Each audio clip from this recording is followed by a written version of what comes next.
ด้วยนะครับก็จะได้จรถะภิกขเวจาริกังพหุชนะหิตายะพหุชนะสุขายะดูก่อนภิกษุทั้งหลายเธอทั้งหลายจงจาริกไปเพื่อประโยชน์สุขแก่ชนจำนวนมากนี่คือสัจจะวาจาที่เป็นดั่งเข็มทิศนำทางของจิตวิญญาณแห่งพระธรรมจาริกย้อนกลับไปในปีพุทธศักราช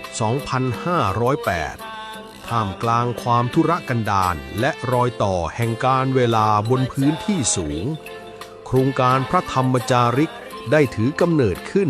จากดำริของสมเด็จพระพุทธชินวงศ์เพื่อนำแสงสว่างแห่งธรรมไปประสานใจพี่น้องชาติพันธุ์ให้เป็นหนึ่งเดียวกับแผ่นดินไทยจากก้าวแรกของผู้บุกเบิกโต๊ะหมู่บูชาซึ่งได้ประดิษฐานองค์พระปฏิมาคือองค์สมเด็จพระสัมมาสัมพุทธเจ้าจะได้พร้อมกันทำวัดเย็นในโอกาสนี้โยโส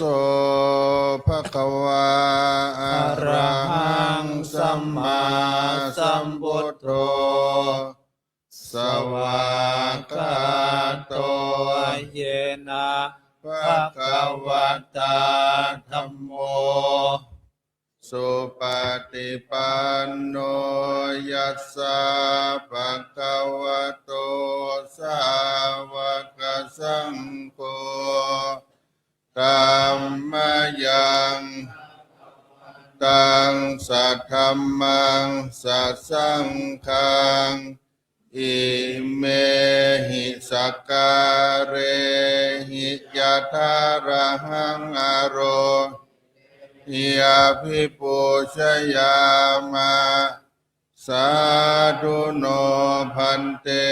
ภคะวาสุจิราปรินิพุตโตปิปัจฉิมานุกัมปมานาสาอิเมสกาเรทุกขตาปันนาการะภูเตกันหาตุอัมมะกังติคารตังอิตายาสุขายาอะระหังสัมมาสัมพุทโธภะคะวาพุทธังภะคะวันตังอภิวาเทมิสวากขาโตภะคะวะตาธัมโมธัมมังนามัสสามิสุปฏิปันโนภะคะวะโตสาวกสังโฆสังฆังนามามิอันทธานิมยันตังวาจายาอภิคายิตุงอุปภาคณมการันเทวาพุทธานุสตินยัญจักโรมาเสนะโมตัสสะภะคะวะโตอะระหะโตสัมมาสัมพุทธัสสะนะโมตัสสะภะคะวะโตอะระหะโตสัมมาสัมพุทธัสสะนะโมตัสสะภะคะวะโตอะระหะโตสัมมาสัมพุทธัสสะตังโคปันนาภะคะวันตังเอวังกันลยาโนกิตติสัตโตอะภุกโตเอเตปิโสภะคะวะอะระหังสัมมาสัมพุทโธเวชาจารณะสัมปันโนสุขโตโลกวิทูอนุตตโรริสะ ลาทิสัทธาเทวมนุษย์สานังพุทโธภควาเตธรรมยังพุทธาภิคิติงกโรมาเสพุทธวาระหันตวรตาทิกุณาภิยุตโตสุทธาภิญาณกรุณาหิสมาคตโตโคเดสิโยสุชานาตังกัมมลังวสุโรวานคามหังกัมมรณังศิลาสาชิเนทังพุทโธโยสัพพะปานินางปัตตมานุสติทานังวันทามิตังสิเรนะหังพุทธัสสะหัสสมิทาโสวะพุทโธสามิติสโรพุทโธทุกขัสสะกาตาจาวิทาตาจาหิตัสสะเมพุทธัสสะหังนิยาเทมิสริรันชีวิตันจิตังวันทันโตหังจาริสามิพุทธัสเสวะสุโพธิตังนาทิเมสรนังอัญญาพุทโธเมสรนังวรังเอเตนะสัจวัชเชนะวัฏฏายังสัตตุสัสสเนพุทธังเมวันธมาเนนะยังปุญญังปัสสุตังอิทาสัพเพปิอันตรายาเมมาเหสุงทัสสะเตจัสสากายเยนะวาจายาวะเจตัสสาวาพุทเตกุกัมมังปะกตังมายายังพุทโธปฏิคันหันตุอัจจยันตังการันตะเรสังวริตุงวะพุทเทอันตมยังธัมมานุสตินยังกโรมาเสตัวภะคะวะตาธัมโมสันติติโกอาการลิโกหิปัสสิโกโอปันนายิโกปัจจตังเวทิตาโพวินโยหิเตหันตมยังธัมมาภิคิติงกโรมาเสสวากาตตาภิกุณโยกวเสนะสยโยโยมัคคปะกะปริยัตติวิโมกขเปโตธัมโมปุโรกปัตตนาตถาธาทิธาริ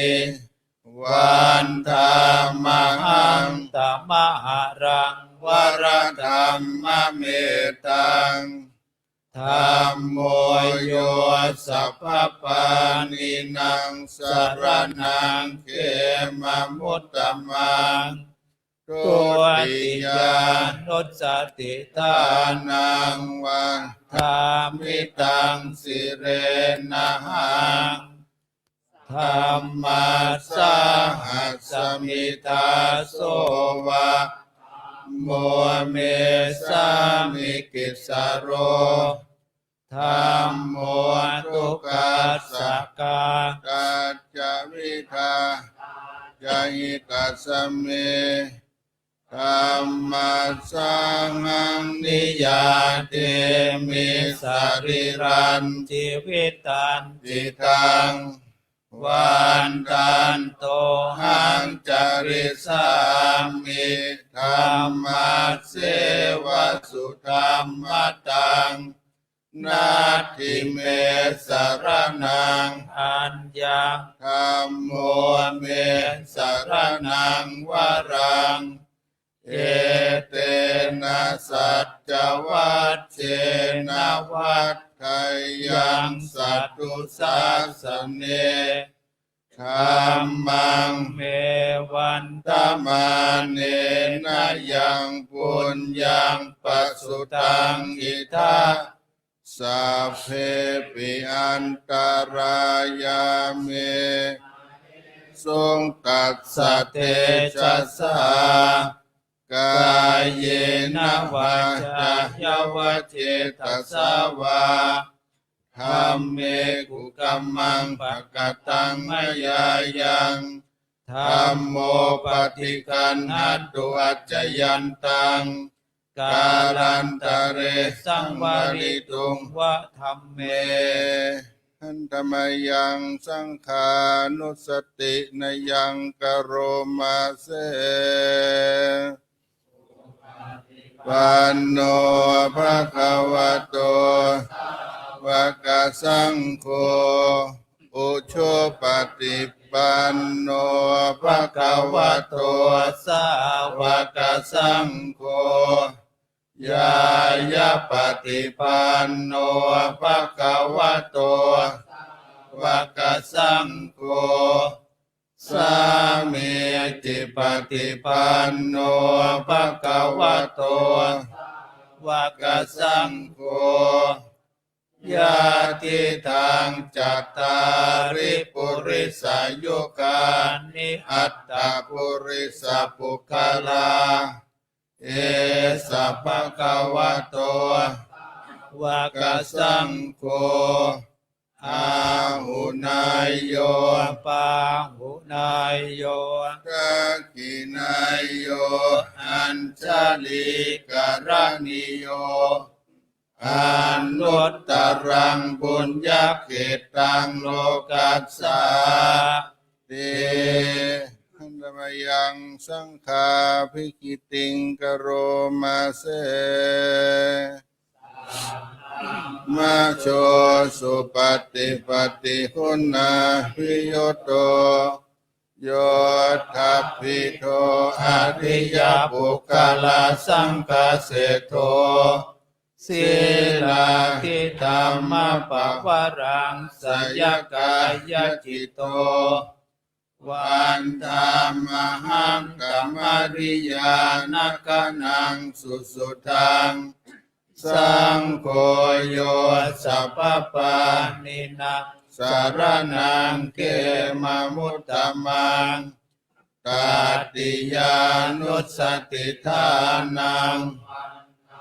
มิตังสิเรนะหังสังกัสสะหัสสมิทาโส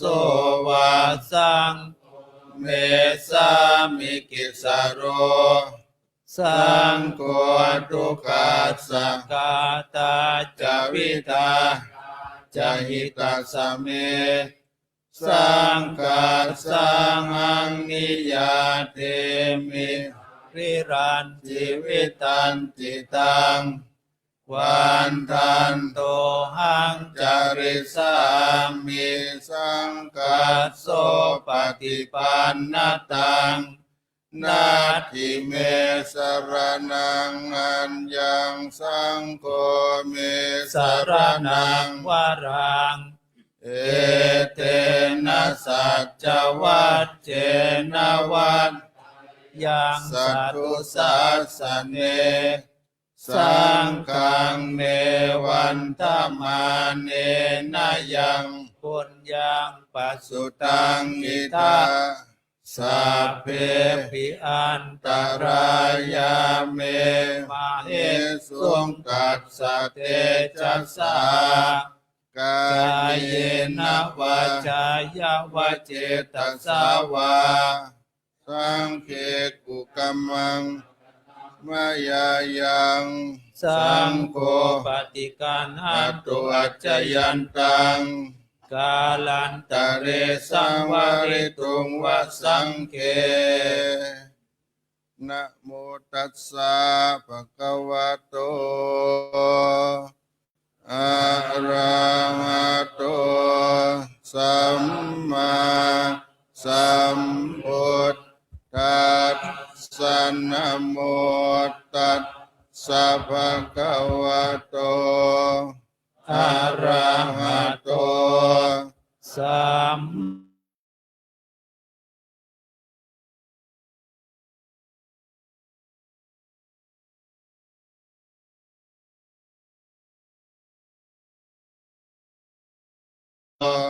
สัมมาสัมพุท ทั ธั ส ส สะ สะพุทธังสรณังคั กั จ จ ฉา ฉา มิ มิธัมมั มั ง ง ส ส ร ร ณั ณั ง ง กัจฉา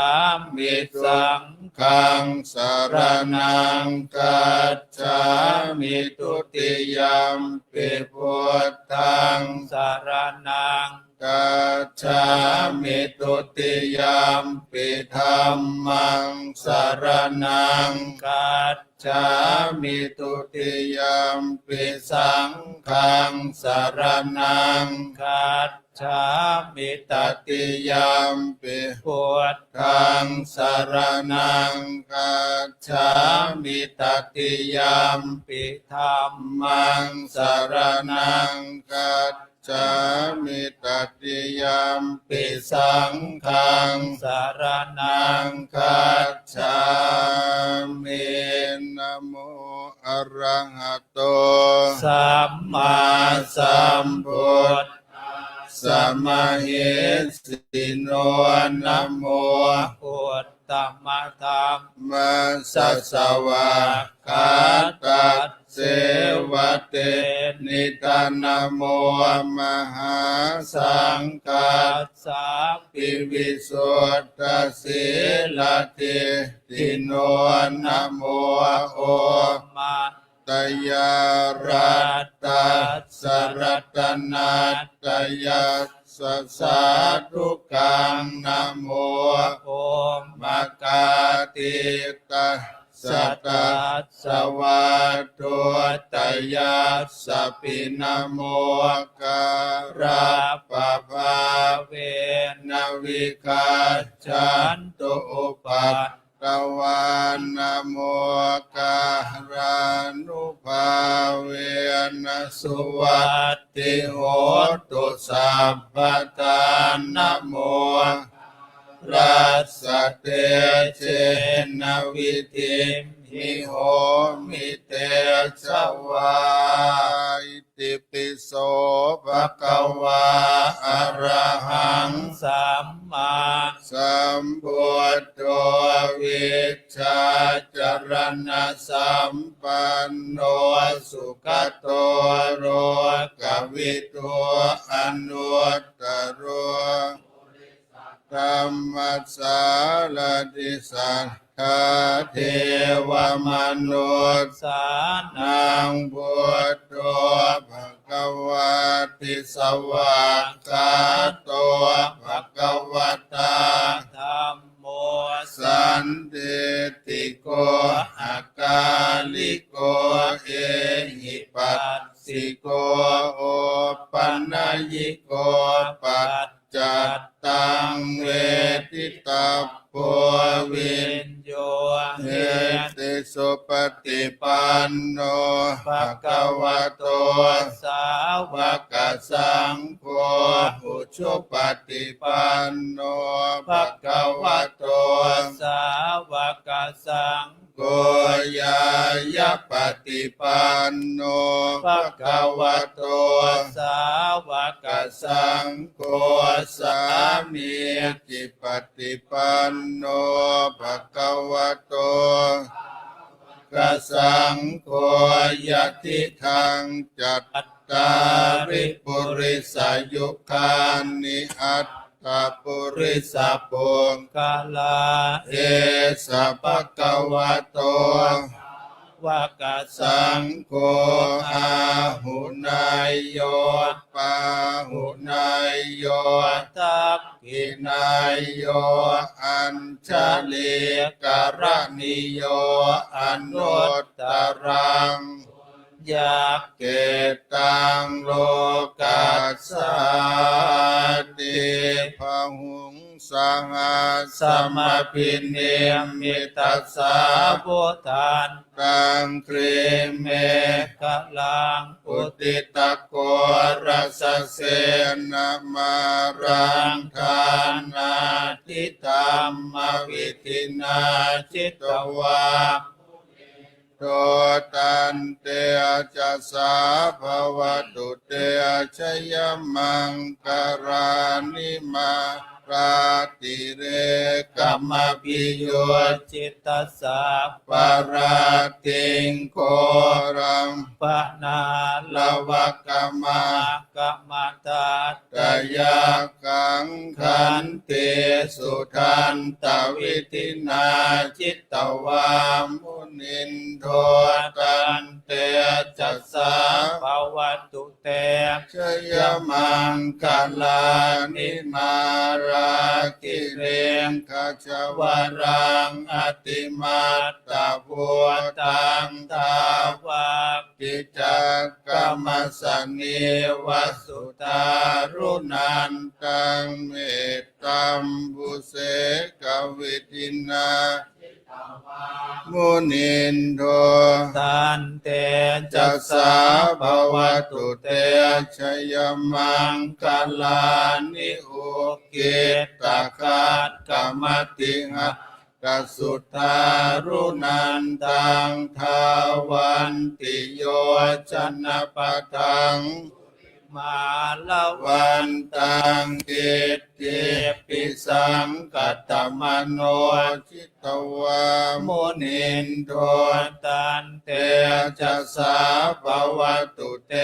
ชยมังคลานิกัตตวานกัตตมุตตรัง อิวกรรม วินิยาจินจายตุตวัจนังจนกายมัจเจเตนะโส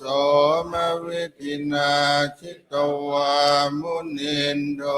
ตันเตจะสาภวตุเตกลานิสัจจังวิหายมติสัจจตวาทะเกตุงทาพิโลปิตมนังอติอันทพุตังปัญญาปฏิปัจจริโต จิตตวา มุนินโทตันเตจัสสาภวตุเตชยมัง กะลานินัน โตปนันตปุจจกังวิพุตตังมหิติงปุตเตนะเทระปุ ปุ จ จ จ เก เก นะตมา ปยันโตอิตัวปเทสวิตินาจิตวามุนินโด ตันเต เตจะสาภวตุเตชยมังคลานิทุกขาอาทิติพุชเก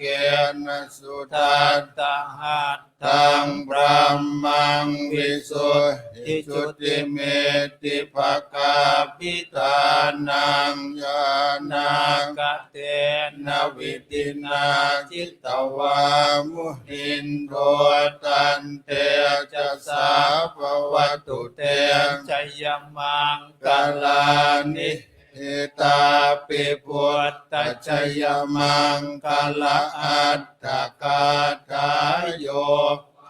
จันโนตินาติเนสารเตมตันเตหิตวานเนกวิวิธานิจุปัน ทวานนิ นิ โม โมกขังสุขัง อติกะมาม ายานโรสปัญโยมหากรุณิโก นาโถ หิตายาสัพพปา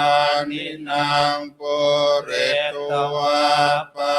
รมีสัพพะปะโต สัม ติโมตตมังเอเตนะสัจจวัชเชนะโหนตุเตนชยมังกลังชยันโตโพธิยาโมเลสักยานังนันติวัตโนเอวังตวังวิชโยโหอิชยาสุจยมังคะเลอปราลังเกสีเสปัตวิโภกเรอภิเสเกสัพพพุทธานังอากัปปัตโตปโมทติสุนัขกัตตังสุมังกลังสุปภาตังสุมุติตังสุขโนสุโมโหโตจะสุเยทังพรหมจาริสุปทากินังกายกรรมังวาจากรรมังปตากินังปตากินังมโนกรรมังปณิทิเตปตากินาปตานานิกัตตวานาลพันตัตเถปทังกินเนสัพพพุทธาภลาเวนะสัพพธัมมานุภาเวนะภาสังฆานุภาเวนะพุทธรัตนังธัมมรัตนังสังฆรัตนังนางรัตนานังอนุภาเวนะจตุราสิติสหัสสะธัมมากันตานุภาเวนะปิตกัตตยานุภาเวนะจินสาวกานุภาเวนะสัพเพเตโรกาสัพเพเตปยาสัพเพเตตรายาสัพเพเตอุปัตตวาสัพเพเตนิมิตตาสัพเพเตอวมังกลาวินัสสันตุอายุวัตตโกธนวัตตโกสิริวัตตโกยสวัรปรวัตตโกวันนวัตตโกสุขวัตตโกโหตุสัพพทาตุกโรกปยาเวโสกาสันตุจุปัตตวาอเนกา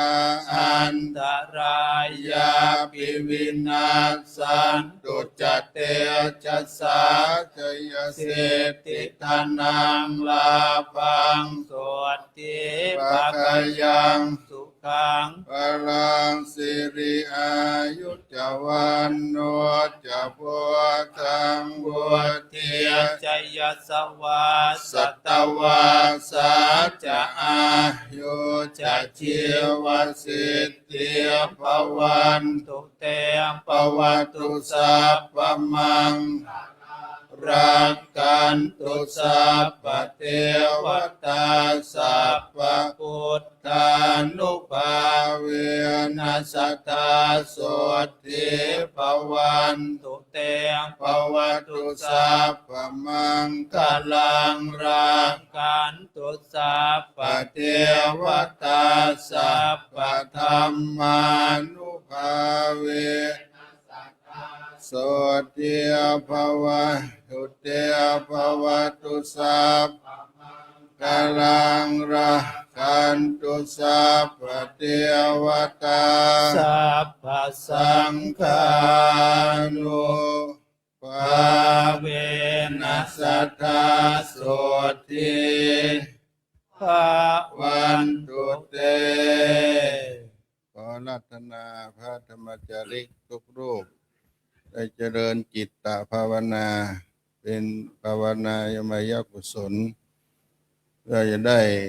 แผ่บุญบารมีให้แก่คณะพระธรรมจาริกพวกเราทั้งหลายได้อยู่ร่มเย็นเป็นสุขและพระธรรมจาริกที่ยังอาพาธเจ็บไข้ได้ป่วยอยู่ก็ขอให้มีพลังอานุภาพแห่งคุณพระรัตนตรัยได้ไปอภิบาลปกปักรักษาให้เพื่อนสหธรรมจาริกพระธรรมจาริกได้หายจากโรคาอาพาธทั้งหลายทั้งปวงส่วนหนึ่งนั้นขอบุญกุศลทั้งปวงจงได้แผ่บารมีให้กับอดีตพระธรรมจาริกเพื่อนสหธรรมจาริกเพื่อนร่วมงานในโครงการพระธรรมจาริกของเราที่ได้ถึงการล่วงละสังขารดับขันธ์ไปสู่ปรโลกในภายภาคหน้าขอดวงวิญญาณของสาธรรมิกธรรมจาริกเพื่อนสาธรรมที่ได้มรณภาพไปได้รับอานิสงส์ผลบุญที่คณะพระธรรมจาริกทุกรูปได้ทำคุณงามความดีในครั้งนี้เป็นไปด้วยประการทั้งหลายขอให้นำมาดวงจิตวิญญาณของเพื่อนพระธรรมจาริกของเราไปสู่สุคติภูมิเสวยสุขถึงแดนสวรรค์นิพพานในอนาคตการในภายภาคหน้าได้เจริญจิตภาวนาส่งบุญกุศลนะในครั้งนี้โดยพร้อมเพรียงกัน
ขอกราบขอบพระคุณคณะพระธรรมจาริกทุกรูปมาในโอกาสนี้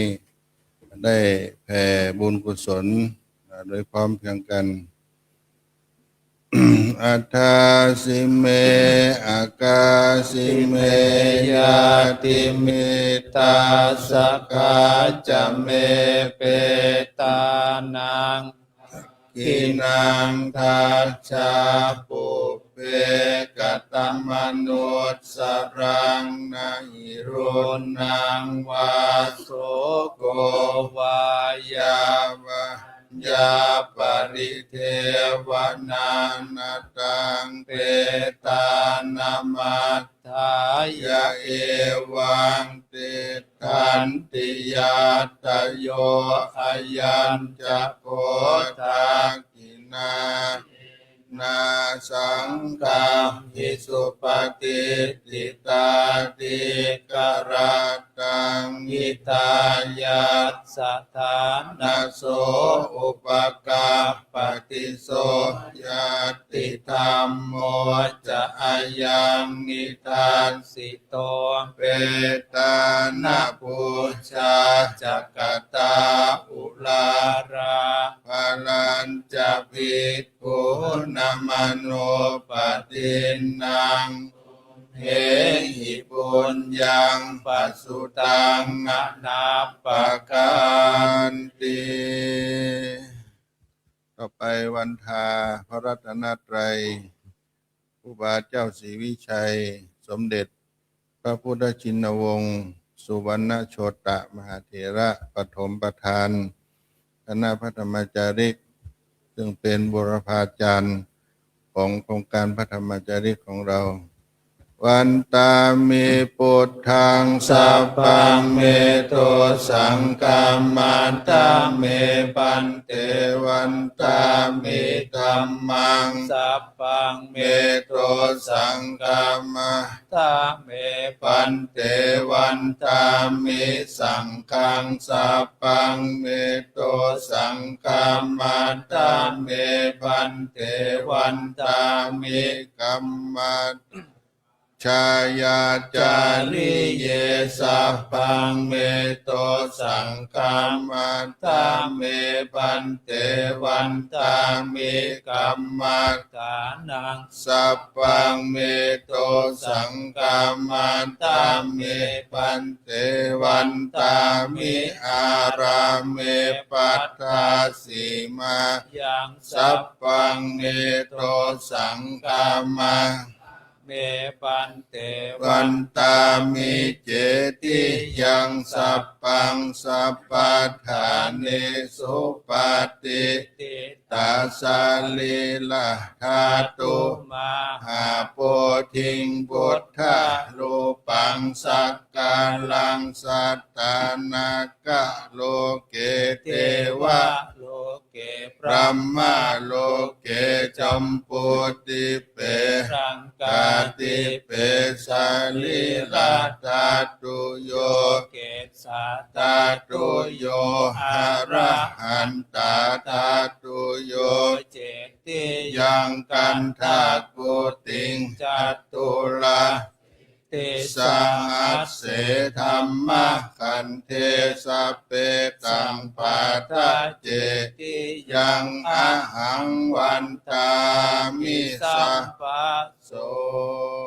วันตามิพันเต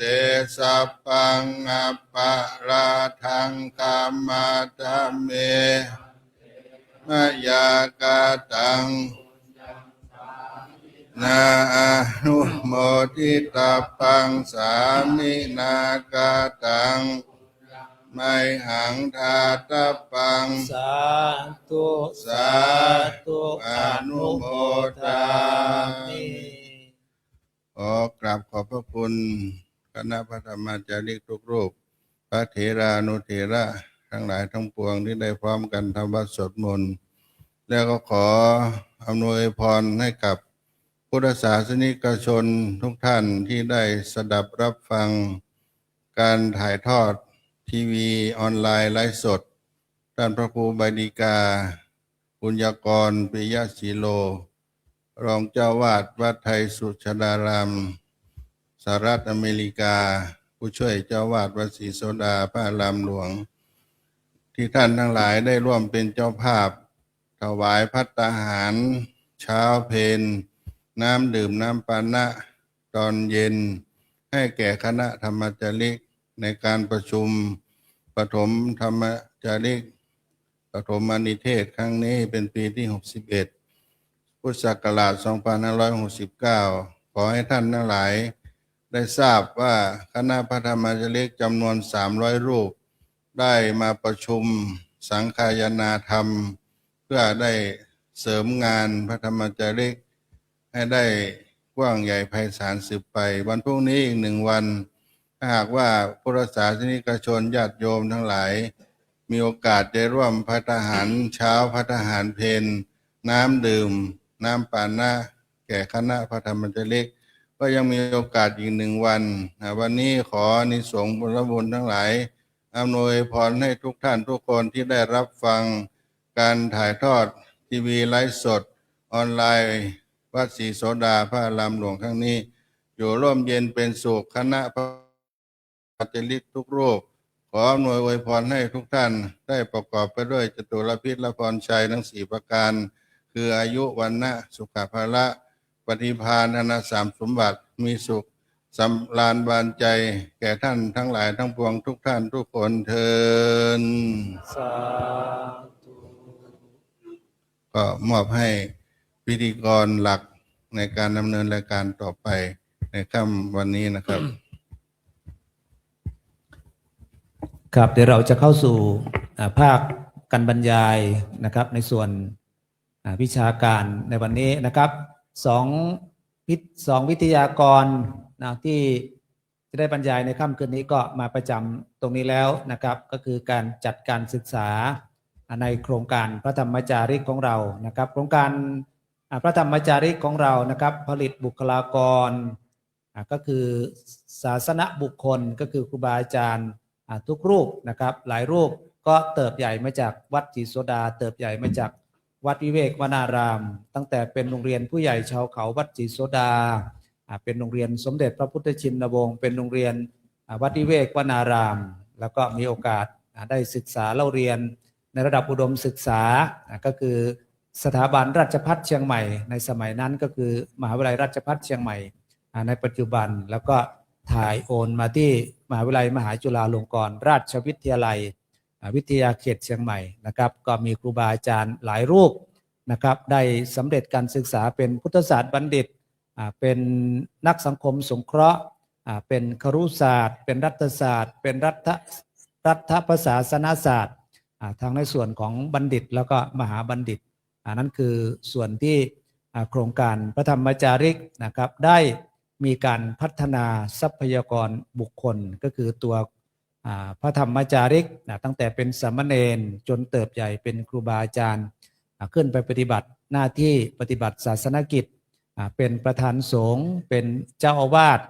อยู่ตามภูเขาอยู่ตามบนดอยต่างๆจำนวนมากมายนะครับซึ่ง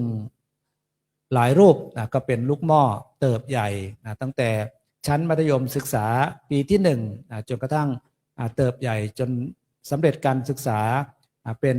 ด็อกเตอร์นะครับเป็นดุษฎีบัณฑิตแล้วก็เป็นปริญญาธรรม9ประโยคก็มีนะครับนั่นคือสิ่งที่เราได้รับรู้แล้วก็จะนำไปบอกต่อกับเยาวชนกุลบุตรที่อยู่บนดอยนะครับได้มีทางเลือกแล้วก็มีทางรอดในการเข้ารับการศึกษาในการบวชเรียนนะครับซึ่งในปีนี้โรงเรียนในเครือของโครงการพระธรรมจาริกนะครับก็มีโรงเรียนสมเด็จพระพุทธชินวงศ์โรงเรียนวัดวิเวกวนารามแล้วก็มีอีก1โรงเรียนที่อยู่จังหวัดน่านก็คือโรงเรียนบ่อหลวงวิทยาธรรมนะครับก็มีการรับสมัครเยาวชนเพื่อเข้ารับการศึกษาทั้งในส่วนของระดับปริยัติสามัญแล้วก็ในส่วนของสำนักศาสนศึกษาทั้งนักธรรมแล้วก็บาลีนะครับวันนี้เราจะได้รับฟังแล้วก็จะได้รับข้อมูลในส่วนของโรงเรียนพระปริยัติธรรมทั้ง2โรงเรียนนะครับก็คือโรงเรียนสมเด็จพระพุทธชินวงศ์ซึ่งตั้งอยู่ที่วัดศรีโสดาพระอารามหลวงตรงนี้นะครับแล้วก็อีกโรงเรียนก็คือโรงเรียนวัดวิเวกวนารามตั้งอยู่ที่อำเภอสันทรายจังหวัดเชียงใหม่นะครับตอนนี้เราจะได้รับฟังก็ขอกราบอาราธนานะครับท่านอาจารย์พระครูธวัชชัยสังฆพิทักษ์ผู้อำนวยการโรงเรียนสมเด็จพระพุทธชินวงศ์แล้วก็ท่านอาจารย์พระครูศรีปัญญาวุฒิ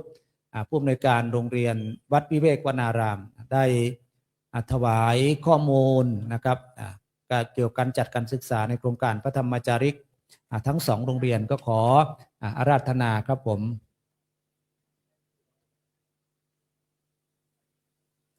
ซึ่ง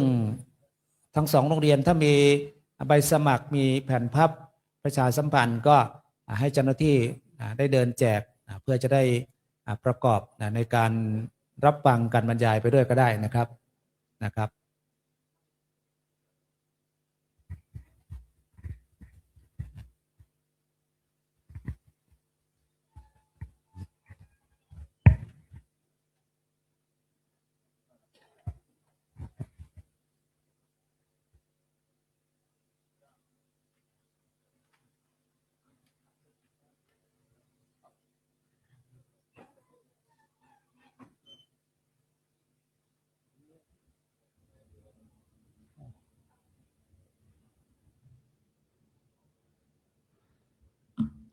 ขออนุญาตกราบเรียน พระเดชพระคุณพระธรรมวชิรโกศลเจ้าวาดวัดศรีโสดาพระอารามหลวงที่ปรึกษาเจ้าหน้าภาค7พระธรรมวชิราบดีประธานคณะพระธรรมจาริกพระธรรมวชิราธิบดีครับเจ้าวาดเป็นวัดเบญจมบพิตรประธานคณะพระธรรมจาริกครูบาอาจารย์ ทุกรูปทุกท่านนะครับวันนี้ผมกับอาจารย์พระครูศรีเจ้าวาดวัดวิเวกวนารามผู้อำนวยการโรงเรียนวัดวิเวกวนารามก็ได้รับมอบหมายจากโครงการพระธรรมจาริกให้มาพูดแนวทางการจัดการศึกษาของโรงเรียนสมเด็จพระพุทธชินวงศ์แล้วก็โรงเรียนวัดวิเวกวนารามซึ่งเป็นโรงเรียนที่ได้รับการอุปถัมภ์จากวัดศรีโสดาแล้วก็โครงการพระธรรมจาริกตามที่อาจารย์พระครูวีรศาสตร์ได้แจ้งมาอีกโรงเรียนหนึ่งก็มีโรงเรียนบ่อหลวงนะครับเพราะว่าเมื่อก่อนนั้นโรงเรียนบ่อหลวงได้มา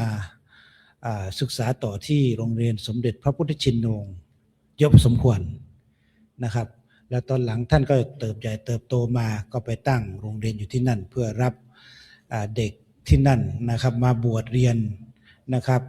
ก็มาเป็นพระธรรมจาริกหลายรูปด้วยกันก็เจออยู่นะครับก็ต้องขออภัยด้วยนะครับเพราะPowerPoint ก็ทำไม่เป็นก็ได้คอนเซปต์เจ้าหน้าที่ทำไปผมก็เพิ่งมาดูเมื่อกี้นี่แหละครับเขาทำอะไรไปตรงไหนบอกว่าเอาตรงนี้มาหน่อยนะครับด้วยหนึ่งทำ PowerPoint ไม่เป็นคนเริ่มจะหัวโบราณละขึ้น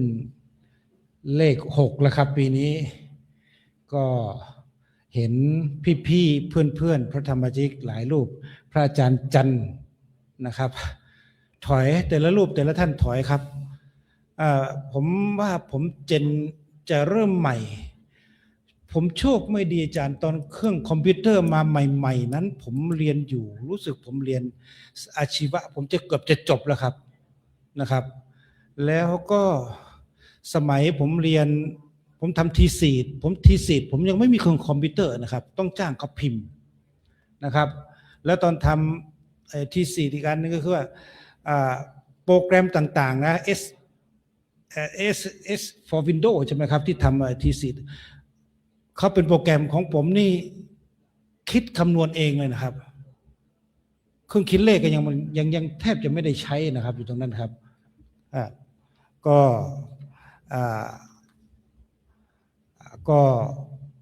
อะไรนะลำบากนะครับแม้แต่โทรศัพท์นั้นซื้อมาต้อง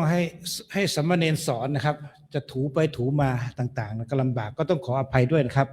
อาจจะขาดตกบกพร่องบ้างอาจจะไม่ถูกบ้างก็ต้องขออภัยนะครับก่อนอื่นนั้นผมก็จะมาพวกเราก็เหนื่อยนะครับผมก็เข้าใจอยู่นะครับต่างรูปต่างคนนะตั้งแต่เมื่อเช้านั่งรถมาก็เหนื่อยแล้ววันนี้อีกผมพยายามจะรวบรัดให้เสร็จนะครับภายในไม่กี่นาทีสัก10 กว่านาทีแล้วก็มอบให้อาจารย์พระครูศรีมีอะไรแล้วก็คุยกันนะครับผมไม่เป็นทำยังไงต่อเขาทำยังไงเอามานั่งนี่ลูกตรงไหนลูก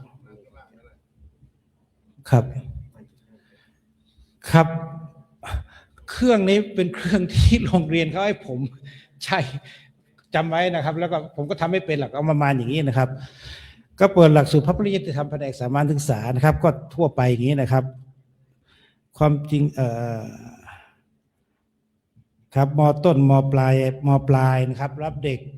จากพวกเรานี่แหละครับ17 จังหวัดในภาคเหนือถ้าไม่มีพระธรรมจาริกไม่มีญาติพี่น้องที่อยู่บนดอยเลื่อมใสศรัทธาในโครงการพระธรรมจาริกเลื่อมใสศรัทธาในพระเนรวัดศรีโสดาก็คงลำบากครับคงไม่มีใครมาบวชเรียนนะครับตรงนี้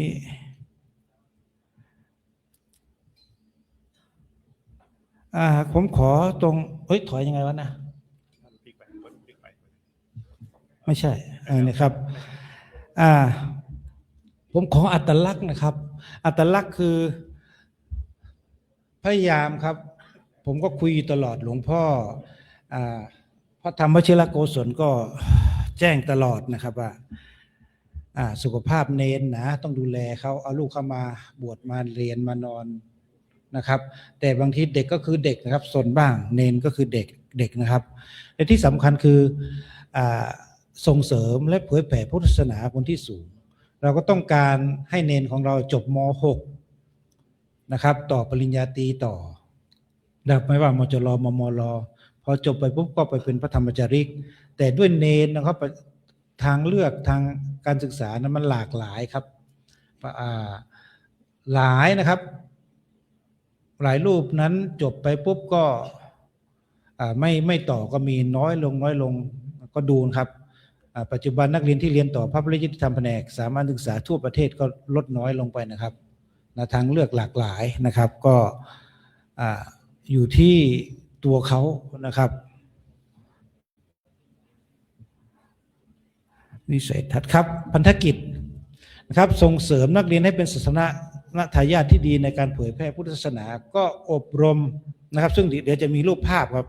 ท้ายนี่นะครับอบรมอะไรบ้างดูปฏิบัติยังไงบ้างครับก็ตรงนี้เป็นการส่งเสริมกระบวนการทุกรูปทุกท่านนะครับผมพยายามที่จะในฐานะเป็นผู้บริหารก็รับฟังนะครับช่วยกันบริหารแม้แต่คณะกรรมการนักเรียนก็มีส่วนเกี่ยวข้องตามที่ในแต่ละปีนั้นโรงเรียนสมเด็จพระพุทธชินวงศ์นั้นจะไปจัดงานวันเด็กนะครับยิ่งใหญ่พอสมควรนะครับผมในการจัดงานวันเด็กนั้น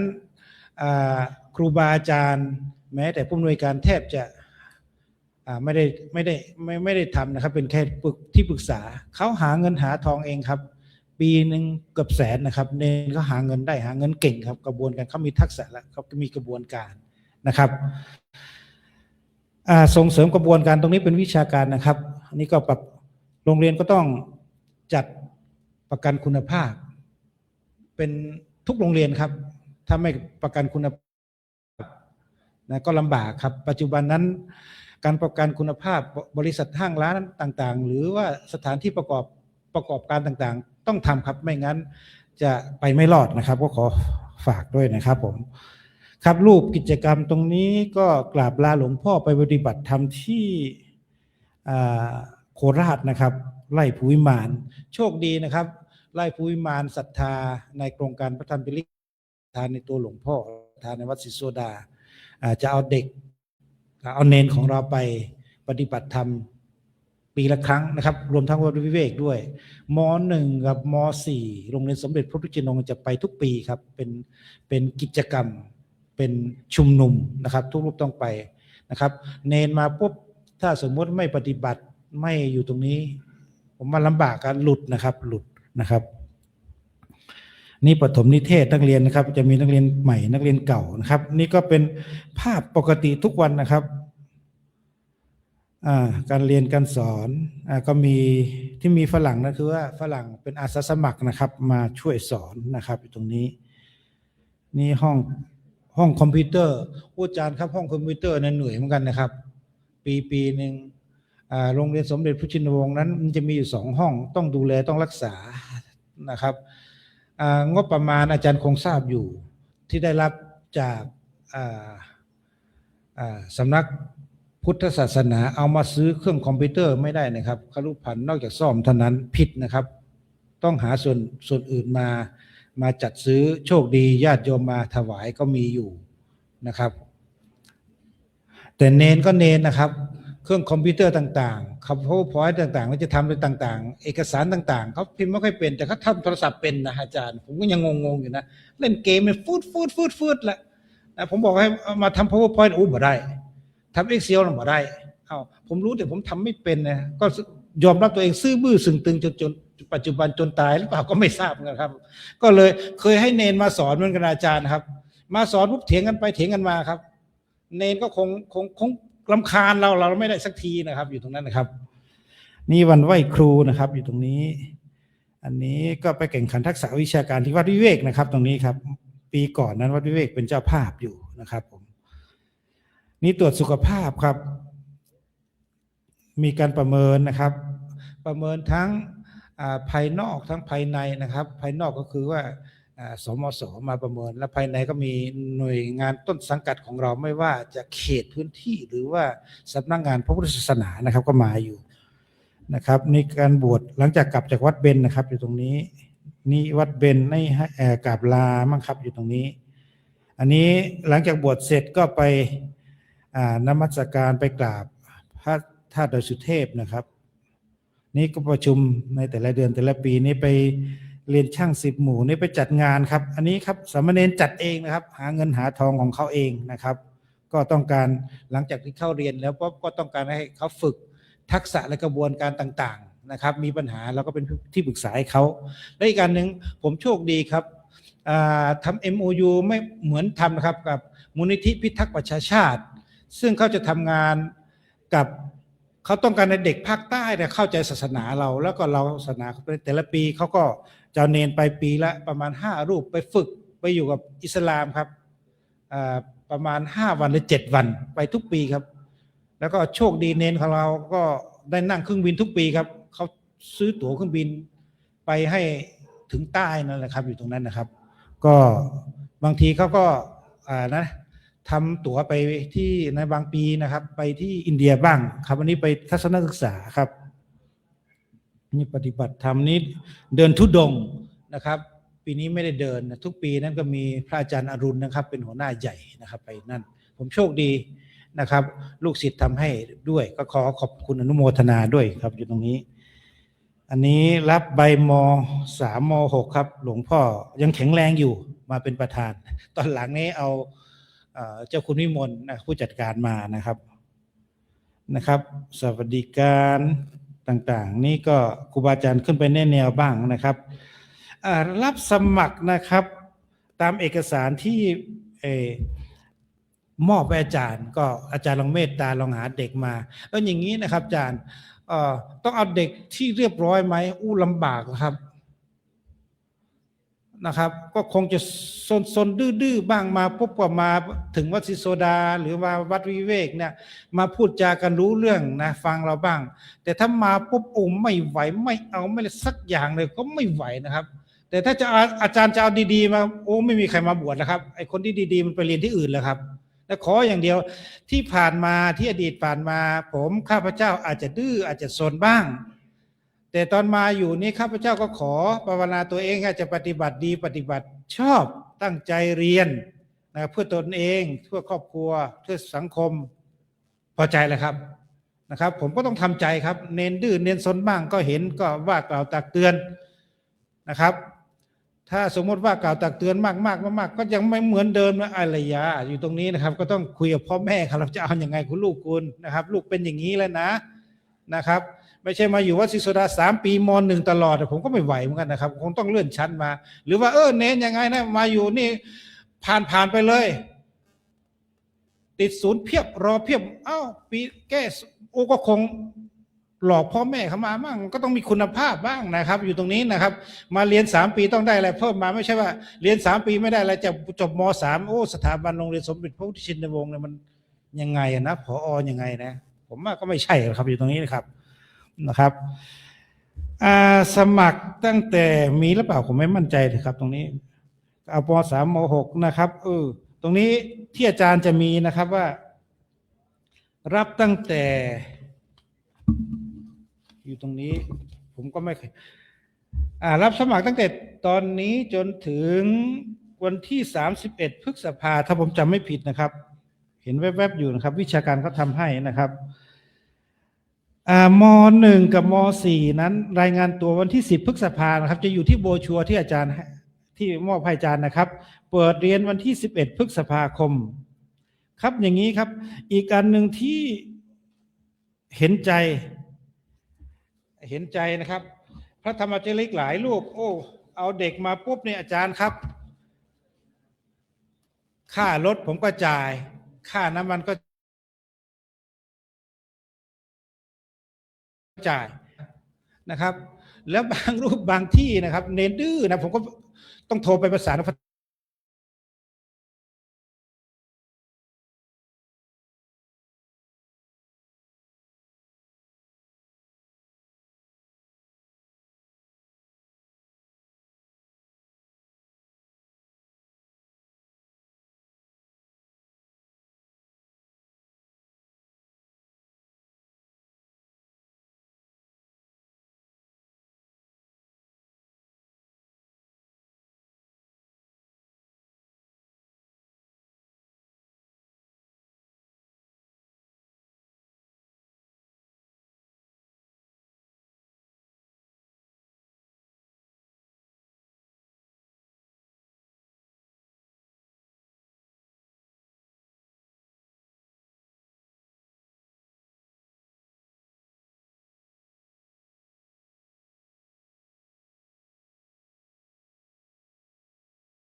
ดีบางทีนั้นบางอาสมนั้นมันมีรุ่นพี่ไปด้วยบอกว่า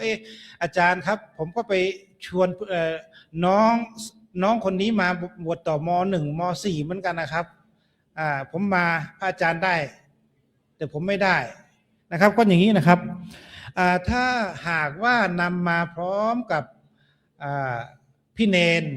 นำเด็กมาพร้อมกับพระอาจารย์เนาะก็จะจ่ายค่าเดินทางให้กับ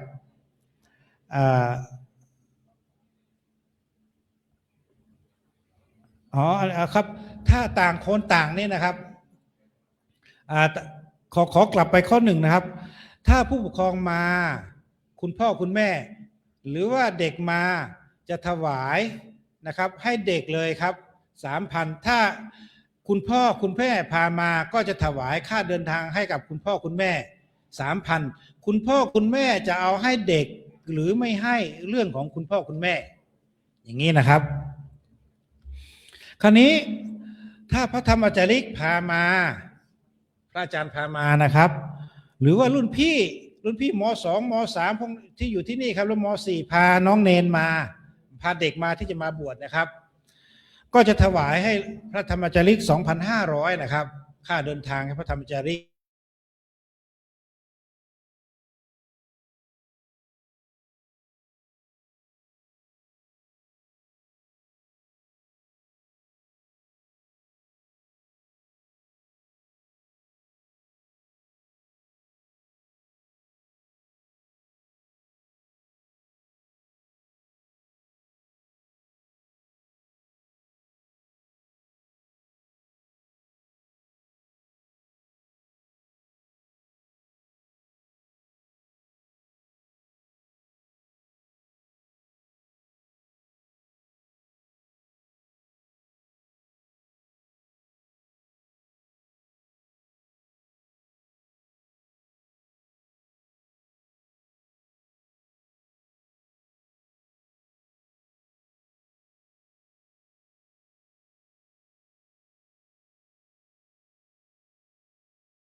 ก็ได้มาพูดแล้วก็ได้มาพบปะพูดคุยกับพระธรรมจาริกเกี่ยวกับเรื่องที่นักเรียนที่จบป .6 จบม .3 อะไรจากที่บ้านเรียบร้อยแล้วก็จะมาบวชเรียนแล้วก็อย่างที่เรารู้กันก็คือมี2 แห่ง 2 ที่ให้เลือกนะครับนะก็คือที่ โรงเรียนสมเด็จพระพุทธชินวงศ์วัดศรีโสดาแล้วก็ที่โรงเรียนวัดวิเวกวนารามครับก็อย่างน้อยๆก็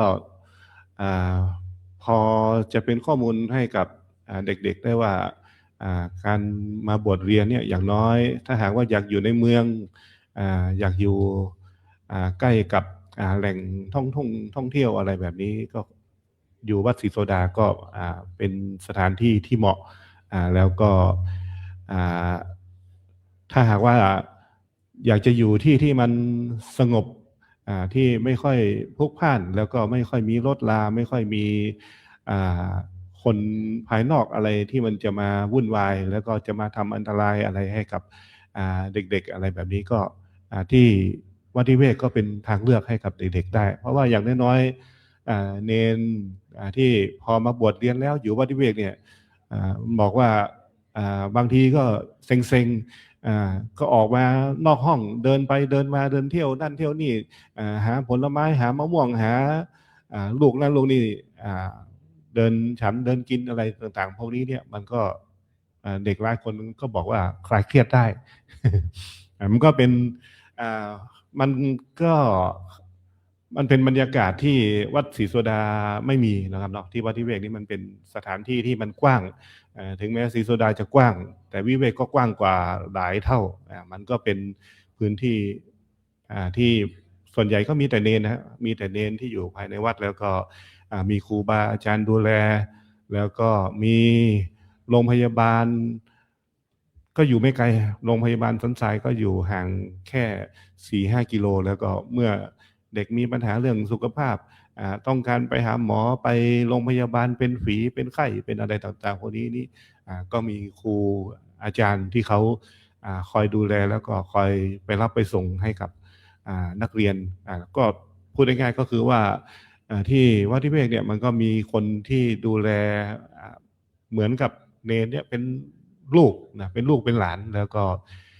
สามารถที่จะพูดคุยเพราะว่าเด็กที่วิเวกเนี่ยมันจำนวนมันจะมีไม่มากเหมือนอย่างวัดศรีโสดาแต่ว่ามันก็เลยมีความสนิทสนมมีความใกล้ชิดกับครูบาอาจารย์มากหน่อยบางทีเด็กขาดเหลืออะไรไม่มีพัดลมบ้างไม่มีผ้าห่มไม่มีหมอนไม่มีอันนั้นอันนี้จริงๆโรงเรียนมีแจกให้อยู่แล้วแต่ว่าบางทีพอถึงหน้าหนาวมาอยากได้ผ้าห่มเพิ่มหน้าร้อนมาอยากได้พัดลมอันนั้นแบบนี้พว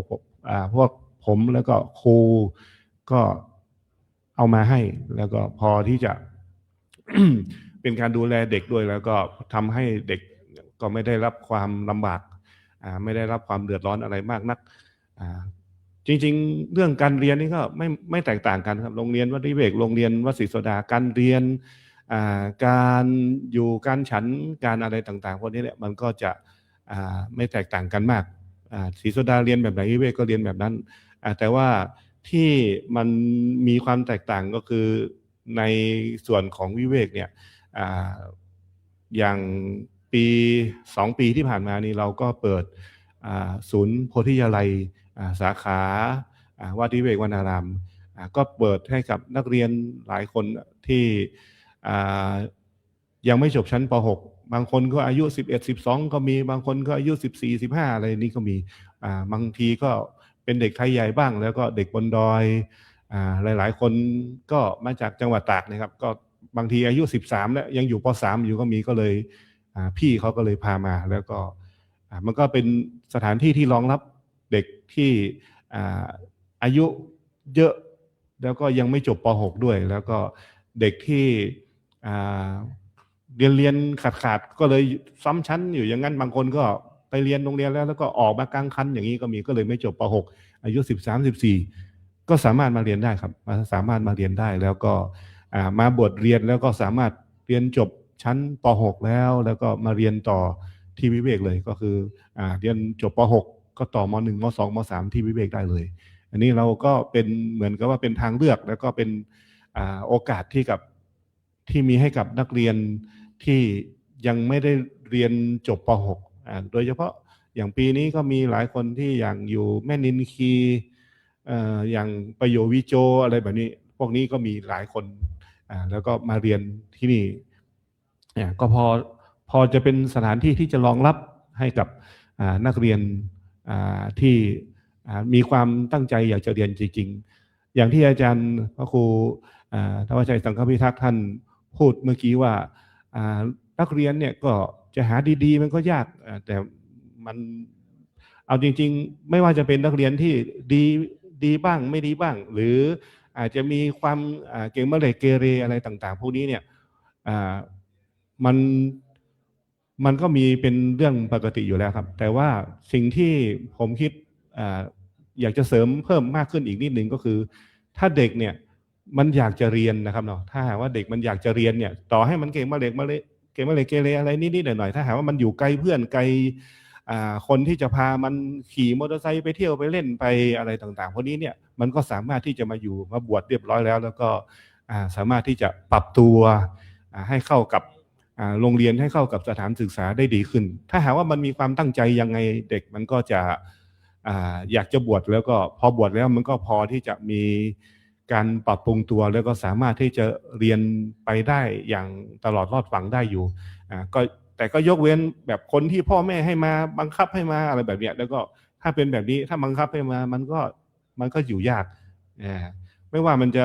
นิสัยเป็นยังไงถ้าหากว่าบังคับให้มามันก็อยู่ยากแน่ๆแต่ว่าอย่า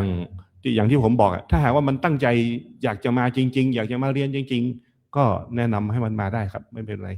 ยังไงมันก็สามารถที่จะปรับตัวได้มันก็เหมือนอย่างเราเป็นพระเป็นเนรอะไรแบบเนี้ยอย่างน้อยเราก็อยู่ในกฎระเบียบยิ่งเป็นโรงเรียนอย่างวิเวกเนี่ยก็มีครูมีอาจารย์มีรุ่นพี่อะไรต่างๆพวกนี้ช่วยดูแลมันก็อย่างน้อยๆมันก็มีการประพฤติปฏิบัติในทางที่ถูกที่ควรได้ดีมากขึ้นอันนี้ก็ฝากกับครูบาอาจารย์ทุกๆรูปไว้แค่นี้ก็แล้วกันนะครับเนาะเผื่อท่านทุกๆรูปก็จะมีคำถามอยากจะถามอะไร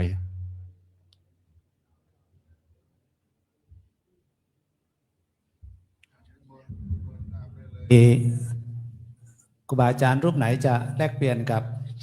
ผู้บริหารของทั้งสองโรงเรียนไหมครับท่านอาจารย์พระครูธวัชชัยสังฆพิทักษ์ท่านอาจารย์พระครูศรีปัญญาวุฒินะครับมีเวลาประมาณสัก20 นาทีในการแลกเปลี่ยนเกี่ยวกับการศึกษาหรือว่าจะถามถ่ายลูกศิษย์ลูกหาที่มาอยู่ที่นี่เป็นยังไงบ้างความประพฤติก็ดีการเอาใจใส่ในการศึกษาก็ดีนะครับมีรูปไหนไหมครับยกมือเดี๋ยวจะเดินไมค์ให้นะครับครูบาอาจารย์ทุกรูปโรงเรียนสมเด็จรับจำนวนไม่จำกัดนะครับรับม.ปลาย120เห็นในเอกสารนะครับรับม.ต้นประมาณ80เนาะโรงเรียนวัดวิเวกก็เช่นเดียวกันรับจำนวนไม่จำกัด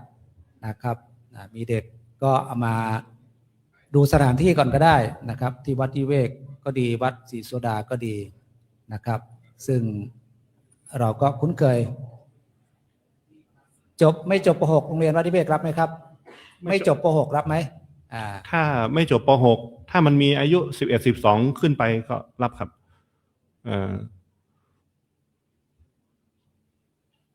ไม่จบป .6 นี่ต้องมีเอกสารอันไหนบ้างส่วนใหญ่มันก็เป็นคนไทยหมดแล้วนะจ๊ะเนาะ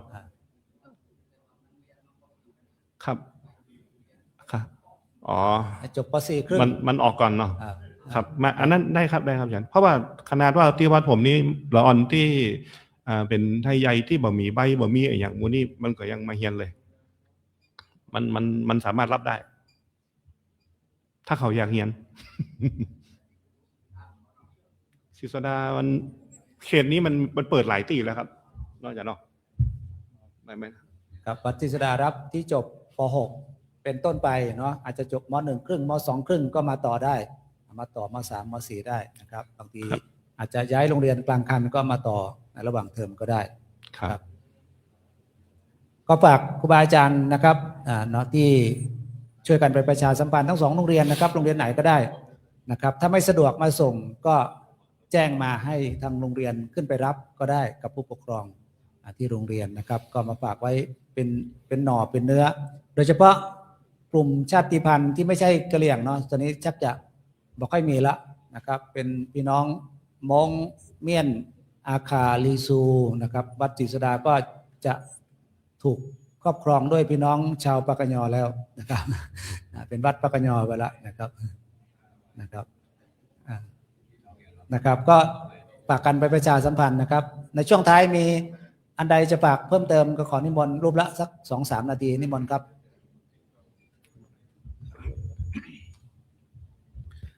ผมก็เป็นห่วงอย่างนะครับ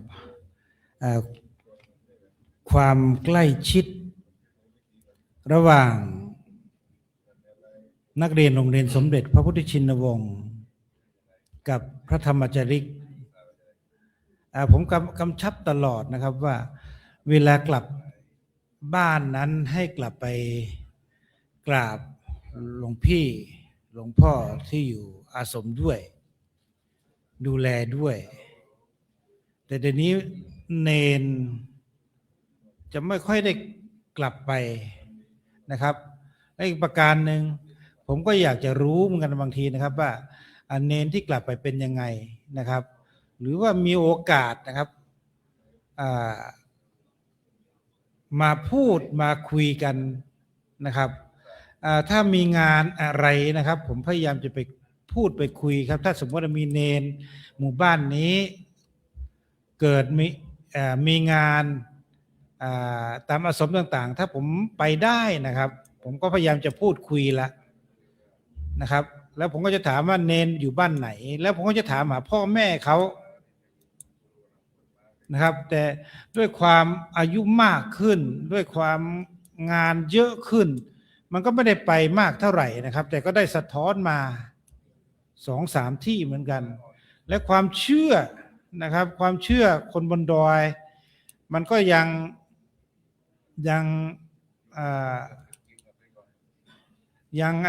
กึ่งกลางๆนะครับอย่างเช่นว่ากลับไปบ้านปุ๊บเนี่ยทำไร่ทำนาได้ไหมมันก็ตอบยากนะครับอยู่ตรงนี้นะครับ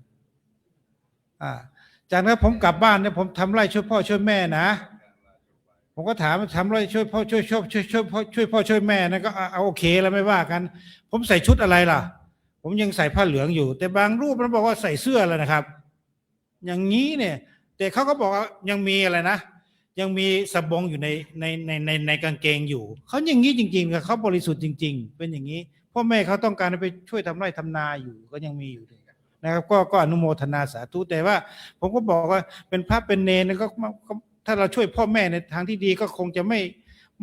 เท่าไหร่มากเพียงแต่เราออกนอกลู่นอกทางเนี่ยไปทำสิ่งที่ไม่ดีไม่งามจะใส่ยังไงก็ช่างมันก็ไม่ถูกผมว่าอย่างนี้นะน่าจะเป็นดีเพราะว่ากลับไปอย่างน้อยว่างบิณฑบาตเช้าเสร็จก็สายไหมเขาไปช่วยพ่อช่วยแม่แล้วนะทำไร่ทำนานะครับในป่าในดงก็คงเพราะว่าอยู่แต่ข้างถนนนี่ไอ้ยาเขาก็คงจะลำบากนะครับก็ต้องดูบริบทด้วยนะครับเป็นอย่างนี้นะครับมีอะไรก็แจ้งนะครับแจ้งนะครับแจ้งมาทางโรงเรียนก็แล้วกันผมก็เป็นห่วงนะครับยิ่งปัจจุบันนี้สื่อโซเชียลต่างๆตลอดจนสิ่งที่มันเร้าใจนะครับจำนวนหนึ่งนะครับเนนที่มาไม่ค่อยมาบวชคือว่ามันอิสระกว่านะครับเนนเขาพูดอย่างนี้ตรงๆเลยครับว่ามาบวชนี้มันอย่างนี้ทำก็ไม่ได้อย่างนี้ก็ไม่ได้นะครับเลยไม่อยากบวชนะครับก็เหนื่อยเหมือนกันครับผมก็ถวายอาจารย์พระครูศรีสัก 3 นาทีนะครับฝากทิ้งท้ายนิมนต์นะครับก่อนก็สุดท้ายนี้ก็อยากจะฝากให้กับครูบาอาจารย์ทุกรูปว่าอย่างน้อยๆนี่ถึงแม้ว่าทุกวันนี้เนี่ยเด็กมันจะมีทางเลือกเยอะแยะนะครับเนาะแต่ว่ามันไม่ว่าจะเป็นเลือกทางไหนเนี่ยมันก็เป็นทางเลือกที่มีค่าใช้จ่ายแล้วก็มีความสิ้นเปลืองเงินของพ่อแม่ผู้ปกครองมากกว่าการบวชเรียนแน่นอนอันนี้เราพระธรรมจารีก็สามารถชี้แจงแล้วก็สามารถแนะนำให้กับพ่อแม่ผู้ปกครองได้อย่างน้อยๆการบวชเรียนเนี่ยผมก็บอกได้ว่ามันก็สามารถเรียนจบเหมือนกับ คนอื่นๆได้เหมือนกัน แล้วก็มีความปลอดภัยด้วย แล้วก็ห่างไกลจากยาเสพติดด้วยถึงแม้ว่าเด็กจะเรียนอยู่ข้างนอกเนี่ยขี่มอเตอร์ไซค์ไปได้แต่ไม่ทุกๆครั้งที่ลูกขี่มอเตอร์ไซค์ออกบ้านไปเนี่ยพ่อแม่ก็จะต้องมีความเป็นห่วงมีความกังวลมากกว่าการที่ลูกอยู่วัดแล้วก็เช้ามาก็เดินมาเรียนกลับมาจากโรงเรียนก็อยู่ภายในวัดสิ่งต่างๆเหล่านี้นี่ผมว่ามันเป็นข้อดีของการบวชที่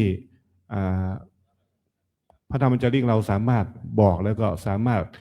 อธิบายให้กับพ่อแม่ผู้ปกครองได้ถ้าหากว่าชี้แจงให้เขาเห็นว่าไอ้สิ่งหรือว่าประโยชน์ที่เรามีให้แล้วก็ที่พ่อแม่เขาจะได้รับที่นักเรียนจะได้รับแล้วเนี่ยมันการบวชเนี่ยมันสามารถที่จะมีข้อดีได้มากกว่าสำหรับคนที่ตั้งใจเรียนแล้วก็อยากจะเรียนจริงๆแล้วก็สามารถที่จะเรียนจนจบชั้นม.3 จนจบชั้นม.6 จะเรียนต่อปริญญาโครงการก็ยังมีทุนการศึกษาให้อีกมันเป็นสิ่งที่สามารถที่จะส่งเสริมแล้วก็จะต่อยอดให้เด็กไปจนถึงระดับสูงขึ้นไปได้อีกด้วยซ้ำแต่มันก็อย่างที่ผมบอกตั้งแต่เมื่อกี้ถ้าหากว่าเด็กไม่อยากจะบวชอันนั้นก็อีกเรื่องหนึ่งถ้าหากว่าเด็กดื้อเด็กซนไม่เอาอะไรเลยไม่เรียนหนังสืออะไรเลยไอ้สิ่งดีๆเหล่านี้มันก็ไม่ได้มีประโยชน์สำหรับเขาแต่ว่าก็ขอฝากเป็นกำลังใจครูบาอาจารย์พระธรรมจาริกทุกๆรูปก็แล้วกันว่าการแนะนำเด็กเนี่ยเรามีหน้าที่แนะนำแต่ว่าเขาจะเลือกหรือเปล่าก็แล้วแต่เขาแต่อย่างน้อยๆเราก็สิ่งที่เราบอกแล้วก็สิ่งที่เราแนะนำเนี่ยมันก็เป็นสิ่งดีๆที่มีคุณงามความดีอยู่หลายสิ่งหลายประการที่จะช่วยเหลือให้กับเด็กแล้วก็ช่วยเหลือพ่อแม่ผู้ปกครองได้แล้วก็อย่างน้อยๆมันก็เป็นผลิตผลของโครงการพระธรรมจาริกเราแล้วก็เป็นผลิตผลของพระธรรมจาริกที่อยู่ทุกๆหมู่บ้านเนี่ยเมื่อมีเด็กมาบวชมาเรียนอะไรต่างๆเหล่านี้เนี่ยมันก็เป็นการสืบทอดแล้วก็สืบศาสนทายาทโดยเฉพาะถ้าหากว่าเด็กเขาอยากจะบวชเรียนจริงๆเนี่ยอันนี้มันก็เป็นสิ่งที่เป็นผลที่เห็นเป็นรูปธรรมนะครับเนาะอันนี้ก็ขอฝากไว้แค่นี้ก็แล้วกันขอบพระคุณครูบาอาจารย์ทุกๆรูปครับครับขอบคุณท่านอาจารย์พระครูธวัชชัยสังฆพิทักษ์ท่านอาจารย์พระครูศรีปัญญาวุฒินะครับผู้บริหารสถานศึกษาของโรงเรียนในเครือของโครงการพระธรรมจาริกนะครับที่ได้นำข้อมูลการจัดการศึกษาในโครงการพระธรรมจาริกของเรามาเล่าสู่ให้กับครูบาอาจารย์พระธรรมจาริกเพื่อไปกระจายข่าวให้กับเยาวชนบนภูเขานะครับที่สนใจในการบวชเรียนนะครับได้มาบวชเรียนอย่างโครงการพระธรรมจาริกของเรานะครับในโอกาสนี้ขอได้รับเมตตาจากท่านอาจารย์เจ้าคุณพระอุดมบัณฑิตนะครับได้มอบของที่ระลึกถวายของที่ระลึกให้กับวิทยากรทั้งสองท่านนะครับท่านอาจารย์เจ้าคุณพระอุดมบัณฑิตก็เป็นอีกหนึ่งนะครับที่เป็นปรริญญาเก้ารูปแรกนะครับในโครงการพระธรรมจาริกนะครับปรริญญาเก้ารูปแรกในโครงการพระธรรมจาริกนะครับท่านได้มาศึกษาที่วัดช่างเคียนนะครับในสมัยเป็นปรริญญาต้นแล้วก็ไปเรียนต่อที่จังหวัดอุตรดิตถ์นะครับแล้วก็ที่วัดคลองโพแล้วก็ไปเติบใหญ่ได้ดีนะครับที่วัดเบญจมบพิตรนะครับกราบขอบพระคุณท่านอาจารย์เจ้าคุณนะครับแล้วก็ขอเมตตาท่านอาจารย์เจ้าคุณนำไหว้พระนะครับวันนี้เราก็เลิกประชุมกันไว้นิดหนึ่งนะเนื่องจากจะมีการปรับสถานที่นะครับ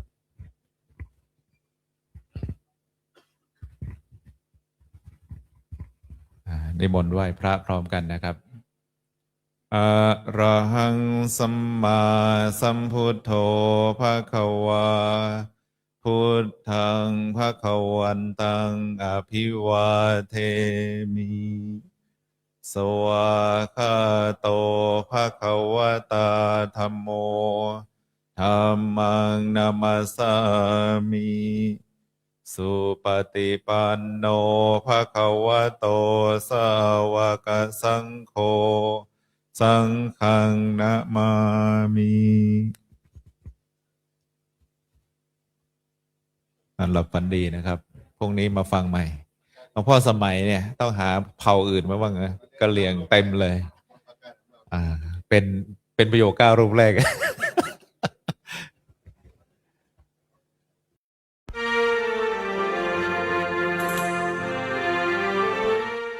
จรถะพิกเว จาริกัง พหุชนะหิตายะ พหุชนะสุขายะ ดูก่อนภิกษุทั้งหลาย เธอทั้งหลายจงจาริกไป เพื่อประโยชน์สุขแก่ชนจำนวนมาก นี่คือสัจจะวาจาที่เป็นดั่งเข็มทิศนำทางของจิตวิญญาณแห่งพระธรรมจาริก ย้อนกลับไปในปีพุทธศักราช 2508 ท่ามกลางความทุรกันดารและรอยต่อแห่งการเวลาบนพื้นที่สูง โครงการพระธรรมจาริกได้ถือกำเนิดขึ้นจากดำริของสมเด็จพระพุทธชินวงศ์เพื่อนำแสงสว่างแห่งธรรมไปประสานใจพี่น้องชาติพันธุ์ให้เป็นหนึ่งเดียวกับแผ่นดินไทย จากก้าวแรกของผู้บุกเบิกสู่รากฐานที่มั่นคงในวันนี้ พระธรรมจาริกไม่ใช่เพียงผู้เผยแผ่ศาสนา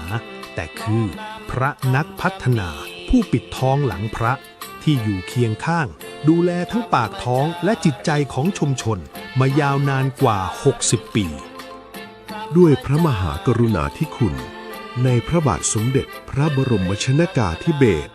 มหาภูมิพลอดุลยเดชมหาราชบรมนาถบพิตรที่ทรงเล็งเห็นถึงความสำคัญของการศึกษาพระสงฆ์จึงทรงพระกรุณาโปรดเกล้าโปรดกระหม่อมให้ก่อตั้งโครงการทุนเล่าเรียนหลวงสำหรับพระสงฆ์ไทยขึ้นเพื่อสร้างศาสนทายาทให้เปี่ยมด้วยปัญญาและความรู้และในรัชกาลปัจจุบันพระบาทสมเด็จพระเจ้าอยู่หัวทรงสืบสารรักษาและต่อยอดพระราชปณิธานอันยิ่งใหญ่นำมาสู่การผนึกกำลังครั้งประวัติศาสตร์ระหว่างจิตวิญญาณนักปฏิบัติของพระธรรมจาริกและโอกาสทางการศึกษาของทุนเล่าเรียนหลวงก่อเกิดเป็นพลังขับเคลื่อนใหม่ในนามโครงการอบรมพระธรรมจาริกทุนเล่าเรียนหลวงรุ่นที่ 5 ณ วัดเบญจมบพิตรดุสิตวนารามพระธรรมจาริกและพระธรรมจาริกอาสาจำนวน73รูปได้มารวมตัวกันเพื่อรับการถ่ายทอดองค์ความรู้ทั้งยุทธศาสตร์การเผยแผ่เชิงรุกการเข้าใจบริบทชาติพันธุ์และการใช้สื่อเทคโนโลยีสมัยใหม่เพื่อให้เท่าทันโลกและเข้าถึงใจคนรุ่นใหม่แต่ความรู้ภายนอกต้องคู่กับความแกร่งภายในณ ไร่ภูวิมานจังหวัดนครราชสีมาคือช่วงเวลาแห่งการขัดเกลาจิตใจผ่านการเดินจงกรมและเจริญสมาธิภาวนาเพื่อสร้างเกราะคุ้มกันทางใจให้เข้มแข็งพร้อมเผชิญทุกอุปสรรคในสมรภูมิแห่งศรัทธา